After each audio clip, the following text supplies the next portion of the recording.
En janvier 2024, j'ai réalisé un nouveau magazine. J'ai sorti le magazine qui s'appelle Mobilité Magazine, qui est plutôt dédié au transport public. Et je vais ici te lire les différents articles que j'ai pu écrire et te partager ainsi ce magazine en format vidéo. Ce 31 janvier 2024 commence l'histoire d'un nouveau magazine. Sa construction est faite d'expériences et de rencontres du quotidien. Je voyage régulièrement sur les réseaux de transport français et l'idée de partager mes découvertes me taraude depuis 1 an. Pour celles et ceux qui me connaissent, je publie régulièrement des reportages vidéo sur ma chaîne YouTube Kibro. En complément, j'aime prendre le temps de photographier des scènes de la vie quotidienne dans les transports publics. La variété des sujets est immense parce que je ne me contente pas ici de m'intéresser qu'aux bus et cars. Avec le temps, des connexions entre plusieurs modes de transport se développent grâce notamment à des pôles d'échange multimodaux. Cet engouement de valoriser les déplacements dans son ensemble tout en prenant en compte les particularités de chaque mode est devenu mon leitmotiv. À chaque déplacement, mon but est de faire connaître l'organisation des transports en utilisant comme moyen la photographie et l'écriture. Bienvenue dans ce premier numéro de Mobilité Magazine. Massy-Palaiseau, nouveau pôle, visite janvier 2024. Une multitude de possibilités s'offrent aux voyageurs désireux de se déplacer. Les modes de transport présents se renforcent avec l'arrivée récente du T12 et une future gare de métro est en construction. L'espace s'est transformé ces derniers mois avec l'arrivée d'une nouvelle passerelle. Plus large que celle historique, elle est utilisée par de nombreux voyageurs qui passent d'un côté à l'autre de la gare. Aujourd'hui, plusieurs modes de transport sont disponibles. RER, train, TGV, tramway, bus, car et cheminement doux via des parcours piétons et des stationnements vélos. Côté nord, la gare routière Villemorin dispose de quais bus pour les lignes Île-de-France Mobilité et les services librement organisés Flixbus et Blablacar. Côté sud, la gare routière Atlantis Sud est accessible en 2 parties, à proximité immédiate des voies ferrées où la majorité des lignes Île-de-France Mobilité passent. C'est ici que l'espace s'est métamorphosé. La passerelle s'est ouverte sur le quai central. Les voyageurs traversent néanmoins toujours la voie de circulation. En effet, à terme, le projet prévoit un allongement de la passerelle pour protéger les cheminements piétons. De l'autre côté, sur la partie extérieure, un autre espace est utilisé par d'autres lignes. Les quais sont configurés différemment. Ils disposent d'un petit espace pour l'attente des voyageurs et sont positionnés les uns à côté des autres. Un couloir situé à l'extrémité permet la circulation des véhicules lorsqu'ils quittent leur stationnement. Cet espace n'est pas pratique pour les usagers car ils doivent marcher sur des voies de circulation. Lorsqu'un bus arrive, il peut être gêné par le flux de voyageurs qui circulent sur les voies routières. Face à la gare historique, un giratoire existe. Une bonne partie des véhicules de transport en commun l'utilisent comme zone de retournement. Cet espace est sous-dimensionné par rapport à la place qu'il faudrait pour assurer une giration dans de bonnes conditions. La gare de Massy TGV est à proximité. La plupart des TGV arrivent en souterrain. Néanmoins, il arrive que des départs s'effectuent sur une voie centrale sur des quais utilisés par les RER. Au centre de ce pôle, on retrouve les RER B et C, des trains, TGV et depuis peu, le tramway T12. Avec tous ces moyens de transport, le pôle de Massy-Palaiseau accueille 50 000 personnes par jour. Et ce chiffre est appelé à augmenter dans les années à venir avec l'arrivée d'une ligne de métro, la 18. Grenoble Gare routière, visite décembre 2022. Chaque conducteur qui arrive saisit un code pour permettre l'ouverture de la barrière. Un écran lui indique l'emplacement à utiliser. Il existe 20 quais de départ dont 5 sont accessibles. En complément, 15 places sont réservées pour les stationnements de longue durée. Elle dispose d'une salle d'attente voyageurs et d'un espace conducteur. L'information voyageur est réalisée à l'aide de plusieurs écrans dynamiques.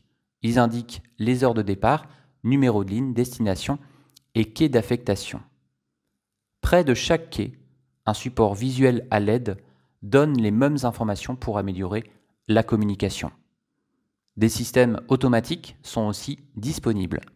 On peut par exemple acheter son titre de transport facilement à l'aide d'une borne à tickets et abonnements.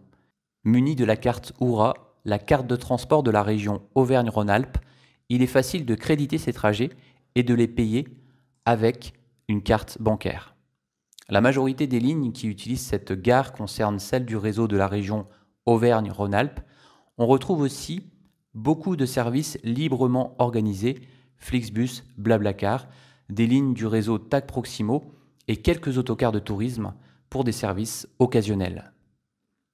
La gare routière de Grenoble est ouverte aux voyageurs 7 jours sur 7, toute l'année, sauf le 1er mai. Les autocars bénéficient d'un accès sécurisé, seules les entreprises autorisées peuvent rentrer. Vue d'ensemble, gare routière de Grenoble, décembre 2022. Gare SNCF de Grenoble, décembre 2022. Permis de transport en commun, rencontre, août 2023. En octobre 2023, une vidéo est diffusée pour mettre en valeur la possibilité de passer son permis D dès l'âge de 18 ans. Thibaut est passionné des transports en commun et en particulier d'une entreprise basée à Saint-Renan, Leroux Bus et Cars. Collégien, il emprunte quotidiennement la ligne 1661 entre Lanilduc et Saint-Renan. Il se passionne d'abord par le matériel roulant utilisé, et ce avant d'être collégien. Il accompagne parfois son frère et sa sœur jusqu'à l'arrêt. Très vite, il s'intéresse à l'entreprise de transport qui exploite cette ligne. Il réalise un premier stage dit de découverte lorsqu'il est en 3e. Celui-ci confirme sa volonté de continuer sur cette voie. Il en réalise un second, plus en adéquation avec la réalité du métier, notamment commencer tôt ou terminer tard. Ce stage va une nouvelle fois confirmer son choix de passer le permis D. Après avoir travaillé dans la restauration, en attendant qu'une formation soit ouverte, il se prépare aujourd'hui à apprendre les bases de la conduite d'un autocar. Une fois le permis en poche, il intégrera l'entreprise qu'il aime tant, basée à Saint-Renan. Chantier en cours, gare de Quimper, janvier 2024. Les travaux avancent à grands pas en ce début d'année 2024. La passerelle qui relie les secteurs nord et sud du quartier est ouverte. Le bâtiment SNCF se modernise tout en gardant l'architecture historique formée de briques rouges. Plus à l'est, la nouvelle gare routière prend forme au niveau de l'ancien bâtiment Cernam. Munie de 13 quai-bus d'exploitation et de 5 stationnements de régulation, elle accueillera les cars du réseau Bresgo, des taxis, quelques lignes du réseau Cube et les services librement organisés Flixbus, Blablacar. Le quai central est abrité grâce à une structure aux formes harmonieuses et qui donne du dynamisme à l'espace. La circulation des bus se fera à sens unique tout autour de l'espace d'attente voyageurs. Cette gare routière sera munie d'une barrière. Chaque véhicule devra être équipé d'un système pour pouvoir accéder à cet espace. Visuel de la future gare routière en construction qui accueillera 13 quai-bus et 5 stationnements de régulation. Car Bresgo 100% électrique, avril 2023. Unique autocar 100% électrique Bresgo en Bretagne, il assure quotidiennement des services de ligne régulière en Morbihan. Exploité sur la ligne 8, La Roche-Bernard-Vannes, ce véhicule est affecté à l'année. Il parcourt en moyenne 85 000 km par an. Si vous prenez la ligne 8 entre La Roche-Bernard et Vannes, vous aurez peut-être l'occasion de voyager à bord d'un autocar électrique. Unique véhicule Bresgo circulant 100% à l'électrique, il est exploité par une entreprise familiale, AVB, Autocar Vincent Bobet. En exploitation, une organisation est menée. L'autocar assure ses premiers kilomètres en matinée, puis revient au dépôt pour faire un complément de charge. Il repart ensuite en début d'après-midi et termine sa journée en totalisant un parcours de 320 km. À l'année, ce véhicule réalise 85 000 km. C'est le véhicule qui réalise le plus de trajets sur les services Bresgo exploités par l'entreprise. Mis en service en 2019, il continue de circuler avec les mêmes performances qu'à son arrivée. Le véhicule dispose d'un système qui régénère l'énergie grâce au ralentisseur. En moyenne, 25% de l'énergie est régénérée par service. Carte Navigo Easy Île-de-France Mobilité, essai mené depuis mai 2022. Le ticket papier disparaît progressivement au profit d'une carte appelée Navigo Easy. Celle-ci permet de voyager sur l'ensemble du réseau en région Île-de-France. Elle n'est pas nominative. Pratique pour les voyageurs occasionnels, elle coûte 2 euros. Elle est valable 10 ans. Lors de l'acquisition de cette carte, il faut toutefois être vigilant. En effet, en fonction de la station où vous êtes, il faut qu'un distributeur dispose de cette carte. Plus la station est importante, plus il sera facile d'en acheter une. Comment fonctionne-t-elle ? Lorsque vous voyagez sur le réseau, vous avez la possibilité de recharger cette carte en fonction de vos besoins. Chaque borne dispose d'un support sur lequel vous posez cette carte pour la recharger.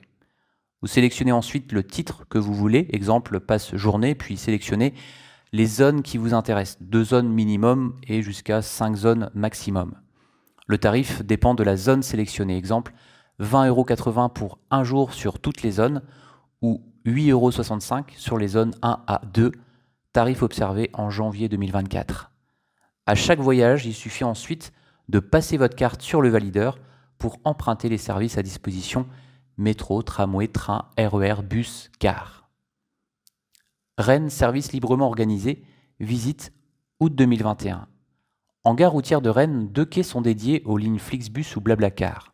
Ce sont les quais 13 et 14. Situés au bout des stationnements de départ, les destinations sont nombreuses. On peut rejoindre facilement une grande ville en France comme à l'étranger. À toute heure de la nuit comme de jour, le mouvement est permanent. Habituellement, ces autocars ne restent que quelques minutes avant de repartir, comme sur la ligne Saint-Malo-Montpellier ou encore Brest-Bruges en Belgique. Le parc roulant affecté à ces lignes est récent et bénéficie d'un confort de type tourisme. Il est fréquent de voir des autocars de grande longueur avec un total de 3 essieux, comme des doubles étages. La plupart des entreprises exploitantes sont françaises. On retrouve Ginux, Vic Paris, Ricoire, Le Divna et d'autres, ainsi que quelques entreprises étrangères comme le belge Mon Chauffeur. Pôle de Lille CHU Eurosanté, visite août 2022. À Lille CHU Eurosanté, on retrouve la station de métro de la ligne 1, des arrêts desservis par des bus et des autocars, une zone de stationnement vélo et un parking voiture. On peut facilement passer d'un mode de transport à un autre et ce, grâce à cet aménagement. La station de métro est le moyen de transport principal ici. Les voyageurs rejoignent celle-ci en y arrivant en voiture, en bus, en car, à vélo ou à pied. Ils montent dans le métro pour rejoindre le centre-ville de Lille. Un seul support existe pour bénéficier de ces services, la carte Passe-Passe. Elle permet d'accéder au parking voiture, d'ouvrir le stationnement vélo ou de créditer des trajets sur le réseau Illevia. Cycle du temps. La première liaison ferroviaire commerciale ouvrit en 1830 entre Liverpool et Manchester. 10 ans plus tard sortaient les premiers horaires. Les trains étaient beaucoup plus rapides que les vieux attelages en sorte que les étranges différences d'heures locales devinrent une grande nuisance. En 1847, les compagnies ferroviaires britanniques se concertèrent et convinrent que les horaires des trains seraient désormais calibrés sur l'heure de l'observatoire de Greenwich plutôt que sur les heures locales de Liverpool, Manchester ou Glasgow. De plus en plus d'institutions suivirent l'exemple des compagnies ferroviaires. Puis, en 1880, le gouvernement britannique prit enfin une mesure sans précédent. La loi imposa à tous de se régler sur l'heure de Greenwich. Pour la première fois de l'histoire, un pays adopta une heure nationale et obligea sa population à se régler sur une horloge artificielle plutôt que sur l'heure locale ou les cycles du lever et du coucher du soleil. Ce modeste commencement engendra tout un réseau mondial d'horaires synchronisés jusqu'à la plus infime fraction de seconde que sur l'heure locale ou les cycles du lever et du coucher du soleil. Ce modeste commencement engendra tout un réseau mondial d'horaires synchronisés jusqu'à la plus infime fraction de seconde. Gare de Strasbourg, visite mai 2022. Les gares sont des lieux qui appellent au voyage. L'architecture de certaines d'entre elles crée une ambiance particulière, propice au déplacement. C'est le cas de la gare de Strasbourg. Une bulle recouvre le bâtiment historique. Cet auvent monumental mesure 120 mètres de long, se compose de 900 panneaux de verre maintenus par des arcs en métal et protège la splendide façade historique. Dessinée par l'architecte et professeur allemand Johann Eduard Jacobsthal, cette gare est stratégique pour l'Empire allemand qui souhaite faire de Strasbourg une véritable métropole. La façade est de style néo-renaissance. Elle symbolise la grandeur de la nation allemande à la fin du XIXe siècle. Ses murs sont bâtis en grès bigarré des Vosges. Sur ceux-ci, 2 bas-reliefs allégoriques illustrent à gauche l'Alsace, à droite la Lorraine. Dans les années 1900, la gare est agrandie par 2 ailes de chaque côté. L'immense verrière est réalisée en 2007 lors de la mise en service du TGV.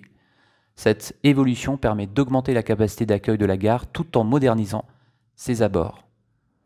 La gare de Strasbourg est la 3e gare de province française en termes de trafic après Lyon et Lille.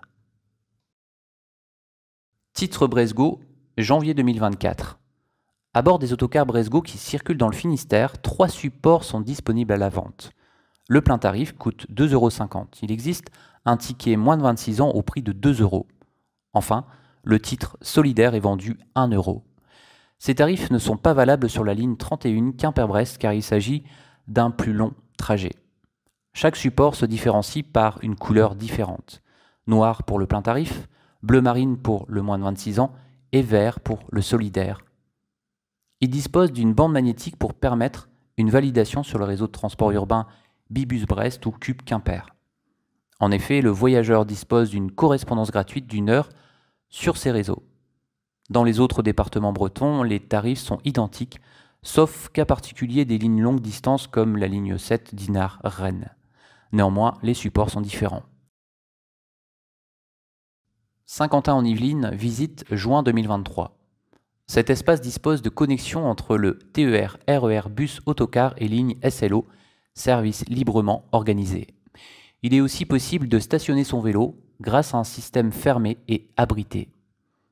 Au nord, on retrouve un grand espace où des quais bus accueillent des lignes Flixbus ou Blablacar, des services urbains et interurbains de la région Île-de-France.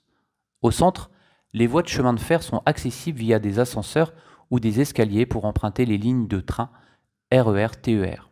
En sous-sol, 2 espaces sont disponibles. Ils sont réservés aux voyageurs qui empruntent les lignes urbaines. Plusieurs services sont regroupés à cet endroit. Enfin, côté sud, d'autres destinations partent via des autocars ou des autobus du réseau Île-de-France Mobilité. Un important bâtiment central accueille les usagers. Il s'agit de la gare SNCF. Des commerces, guichets, espaces d'attente sont des services pratiques parce qu'ils améliorent l'attractivité de ce pôle d'échange. Mobilité Magazine, ce magazine est né de l'expérience des situations réelles dans lesquelles je me plonge. Muni d'un sac à dos, d'un smartphone et d'un micro, je voyage régulièrement sur les réseaux de transport français pour vous partager mes découvertes.